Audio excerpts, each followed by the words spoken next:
My name is Elvis Garcia. I'm 29, and I'm currently a software engineer coach.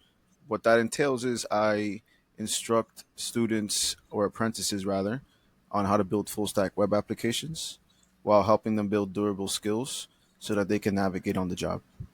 Mm, I don't remember exactly how I met them, but I remember once upon a time wanting to develop my data structures and algorithms problem solving skill and looking for products in the market and coming across AlgoCademy. It was the first platform I saw that had hints within it, which I thought was pretty cool because I was solving problems in a way that felt like, wow, that was easy. So that made me really like the product.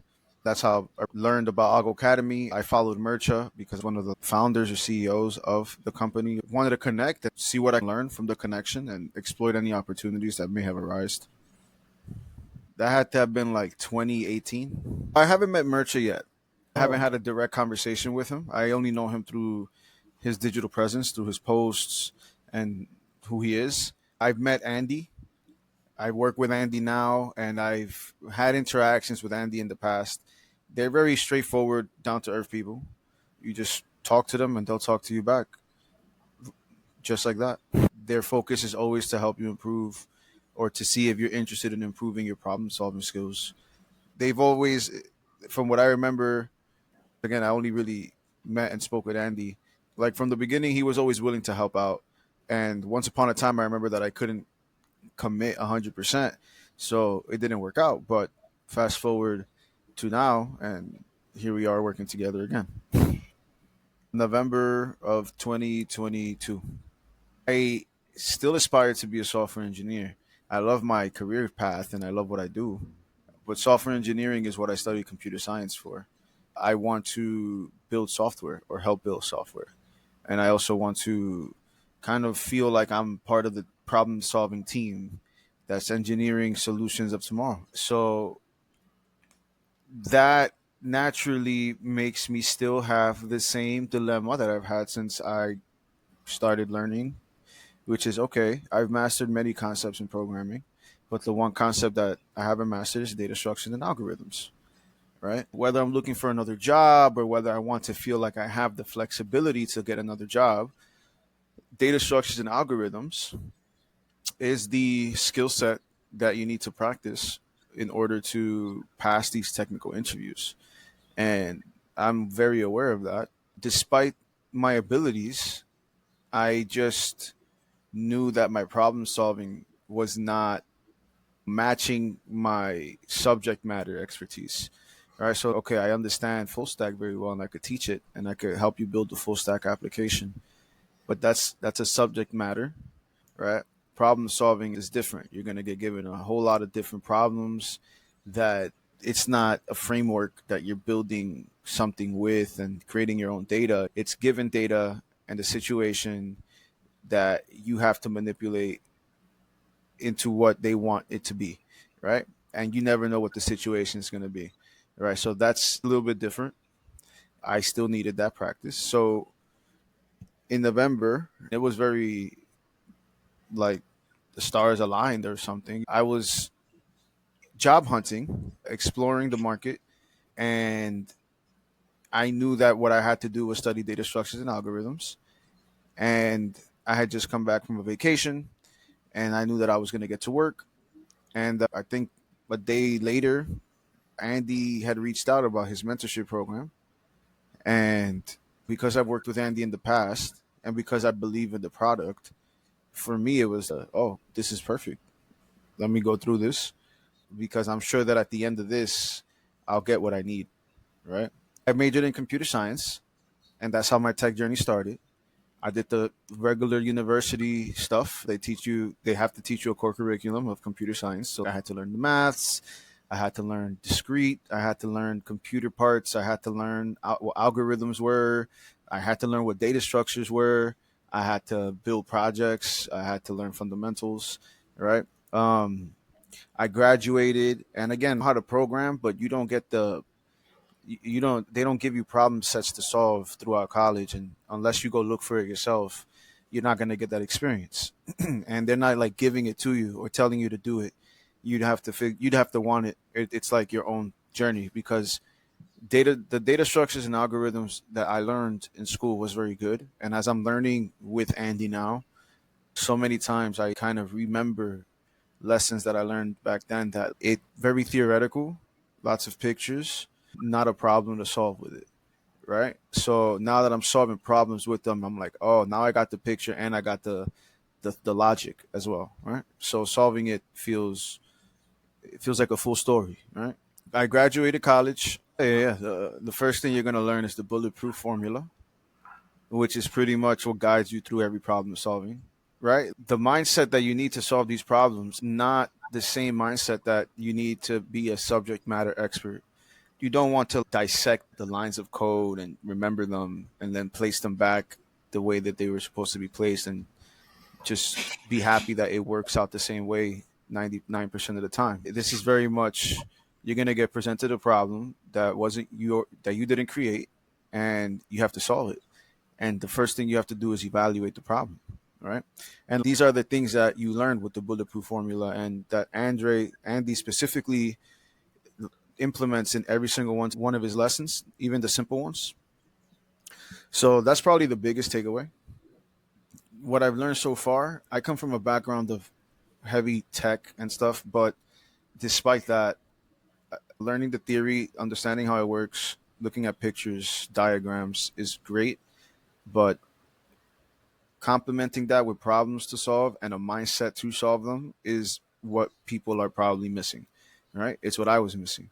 So that's kind of what I get here, right? In every section, even sections that I knew or felt like I would already have been able to do for loops. There were some for loop problems that were over my head, simply because I didn't know how to approach the problem, right? And that's step number one of the bulletproof formula. So once you get into that habit, then you start seeing problems differently, because now you see something that I can say I could take away at this level. At this point, is I look at a problem and it's not overwhelming at first sight, right? Like problems used to be. It used to always feel like, oh, I look at a problem and I'm already a little overwhelmed because I'm seeing things I'm not interested in. They're asking me to do things that I'm not understanding, right? But I don't think about all that yet. I just look at the problem, and I think also because I've solved so many problems, I identify some patterns at this point. So when I see a problem presented to me, I just think to myself like, okay, what are they giving me? All right, based on what they're giving me, they might want a certain amount of they might want this technique implemented, these list of techniques. And then I pay attention to more details like, okay, is the list sorted? Oh, if the list is sorted, then maybe they want an efficient algorithm, because a sorted list lets me do things binary search, right? Are there duplicate values? Do they not want duplicate? Like, these are details that I look for now in problems that kind of hint at me what technique to use to solve it. And these techniques are things that I learned here, right? Those are the techniques I'm talking about, of how to approach a problem, right? Which is what I think was missing in what I already knew. Because, like I said, I come from a background of tech, and understanding the theory, how the thing works, having diagrams in your head, that's important. It does help, but you need to complement that with problems that to solve using that data structure, and then the mindset to solve it. And yeah, I definitely get that here. The difficult part is the time management. In terms of the code, it's pretty seamless, I'd say, because I get to work at my pace, and I very much appreciate that. But that comes with, I pay per month whatever time I take. And if I take too long, problems get harder over time, take longer to solve. The payment time changes, circumstances and financial situations may arise. That's probably the most challenging thing. In terms of the curriculum itself, what's challenging is that in the mentorship, they don't give you those hints. So you have to try to really solve it by yourself using the bulletproof formula. It's different from the regular product. The regular product will basically do the bulletproof formula for you, where it'll write down the steps broken down piece by piece that you can implement piece by piece to get a solution. Uh, but In the mentorship program, you don't get that. You have to just work hard and implement the strategies that you learn in order to solve problems. Some problems, when you are exposed to them for the first time, have no obvious solution, even based on techniques that you've learned. The answer to that is that there's another technique. Like, it reveals to you that there are so many techniques.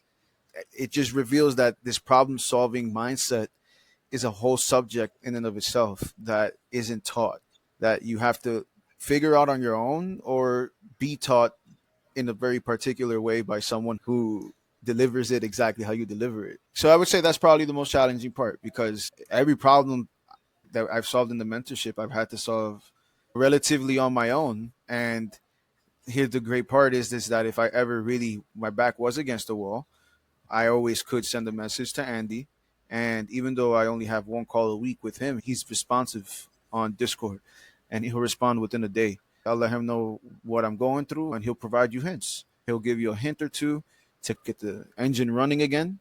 It's meant to be challenging in that sense. You want to sit down, you want to think about the bulletproof formula, and then look at the problem and solve it.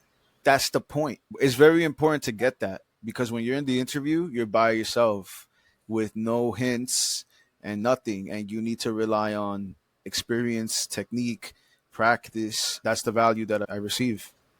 There are several problems that I've solved that I can't believe I solved them. Like, for example, the largest, to get the area of the largest rectangle of a histogram, that's a very particular problem. You can even find it on LeetCode and stuff.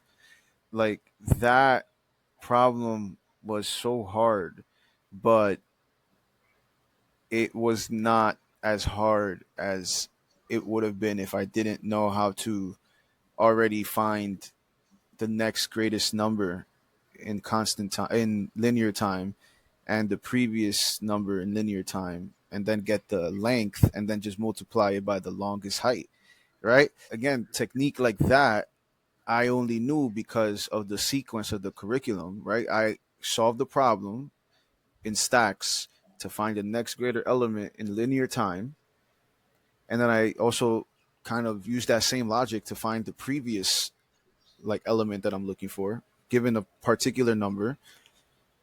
And I mean, as ridiculous as it sounds, after you do that, you just have to get the difference and, like I said, multiply by the height, and you're done. But that would have been so much harder if I did not know how to linearly look for values beside a particular number. So that's something I'm really proud of, because that that's new. That's just new. I didn't learn that anywhere else. You see. And right now, I literally just saw the recursion problem with Andy. That was very, very intense. It was definitely the hardest recursion solution I think I've ever produced. I'm very proud of that too. It's made me a better problem solver and a better engineer and stuff. But in particular to like my role at work, there's not that much of a data structure algorithm heavy focus there, right? I haven't had the opportunity to bring this skill set to them to kind of get that value, to see how it would improve me there or anything like that, right? So that one's a little bit tough to answer. I'm still in the mentorship program. Andy and I worked with me and created a flexible plan with me where I pay per month as opposed to one fixed rate, because I knew that I was going to have to work at a particular pace, and he was cool with it. So right now we are, I would say, 80% done with the first part of the mentorship program. So I'm still in the learning phase. I'm still in the problem solving phase. There's a couple more techniques in that curriculum that I want to master and drill. From there, I believe that the goal is going to be to work with Andy and promote myself to companies and apply and see if I can get a nice job as a software engineer. That would be a big milestone for me. And for sure, I would credit AlgoCademy, knowing full well that I've been trying to become a software engineer for a long time. And if this is the last step it took to get there, then this was the step that was needed.